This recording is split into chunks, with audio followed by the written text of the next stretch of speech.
Hey gang, Will here. Welcome to the AFS first fishing report for the new year 2019.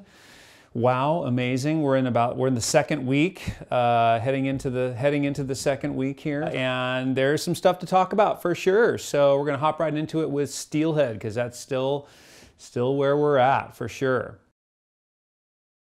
So Rogue River just won't give up the ghost, man. It's still fishing good. So it's to a lot of our surprise, though we can see this really kind of linger on at this time of year, especially with the low flows. We've had some good shots of rain here and there, but not really enough to really just get that upper river just pumping. So we're still seeing 900 CFS out of the dam, 1700 at Dodge, which means that the tributaries are definitely putting some water in, which is nice. But you know, we talked about that really long chunk of high pressure and low water that we had, you know, throughout October and even into the first part of November.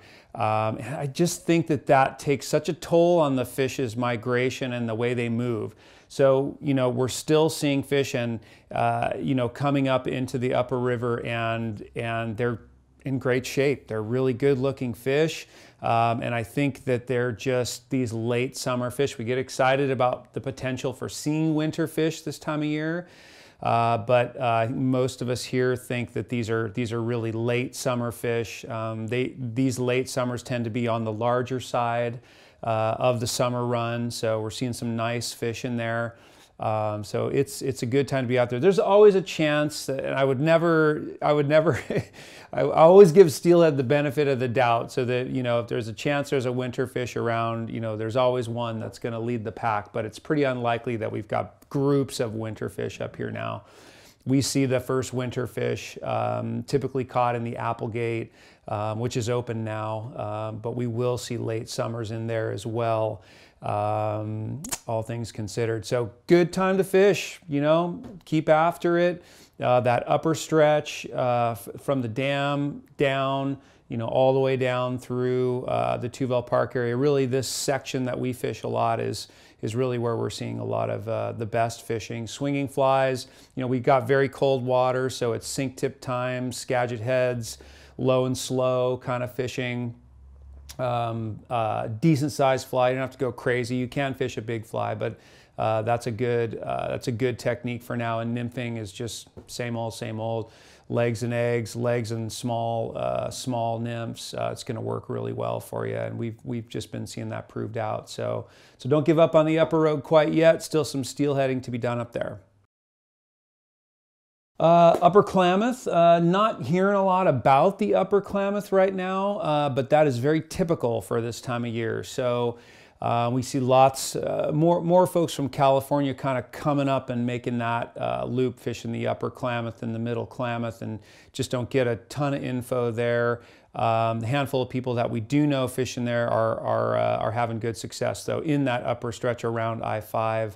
You know, that's where we like to focus this time of year. It's easy shot for us to get to, about 20 minutes away, 25 minutes away. So we do fish there quite a bit, and it's good. It's been hanging in there. Same like the upper Rogue. Now you do have cold water temps there, and so you really want to fish your tips.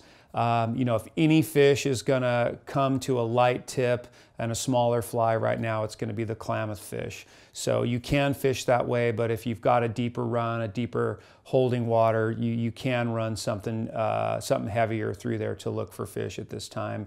Lots of great swing water up there, so that's an easy thing to look at, but nymphing will also work well. That Iron Gate Dam stretch to Klamath on always gets a good amount of attention, and just so, you know, it fishes really well. It tends to be a lot of fish packed up in there, but even down below there is good and worth your time, and I would continue fishing there for several weeks.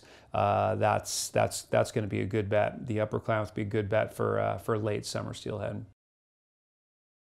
North Umpqua, a lot like the coast. You know, they get a lot more rain than we do, so we've seen like, you know, kind of more fluctuating flows up there. I think the flows are fairly typical winter flows, you know, kind of in that 13 to 1700 up there, talking about that kind of lower end fly water and down through there. We have heard of a few nice fish caught. Again, it's hard to say, you know, late summers, early winters, but they do see winter fish up in the north and in the forks of the Umpqua earlier than we see them here in the Upper Rogue, no doubt about it. So, so it would be a good time. It would be a good time. I think we look to February a little bit more in the upper stretches where we're walking around. February, March as a real peak time there. But it would be, if you're a real nut for the north, it would be worth poking around up there now and seeing what you might be able to find up there. But again, more generalities for the north. It's just a really tough one to peg, but it's time to start thinking about it. Last but not least, for steelhead, we look to the coast, and this is where the more dirt bag of our steelhead fraternity tends to crawl out from under the covers and head out there looking for a real unicorn, a really big wild fish out there, something really fantastic specimen. So, and we've seen a couple this year. The coast, I feel like a lot, like we talked about the North Umpqua as well. Here, we talk more in real general terms. It's really hard to peg what's happening out there. By the time, you know, we turn around and try to head out there, the conditions are totally different. So all I can really say about it is now is the time, and you want to watch those conditions, you know, where tides meet on dropping flows. That's just your perfect scenario. But you can get them on higher water, on inside bends, and you just got to look for the right spot. It's a tough game, but that is your chance to get a very special fish out there on the coast. Southern Oregon and Northern California is where we kind of focus our efforts from here. It's the time. Now's the time for the next 6 weeks or so to be looking for a real special fish out there. So best of luck to you. Switch our focus to trout, and we'll talk about the holy water. You know, a fun thing to do this time of year, fishing up there, is kind of the trout steelhead doubleheader. You know, you can fish that upper stretch of the Rogue, you know, from the hatchery down through Casey Park, there's a pretty good chunk of river in there. Fish for steelhead, and if you want to try to catch a midday hatch at the holy water, it's just over the spillway. So that's kind of a fun day. If you haven't done that before.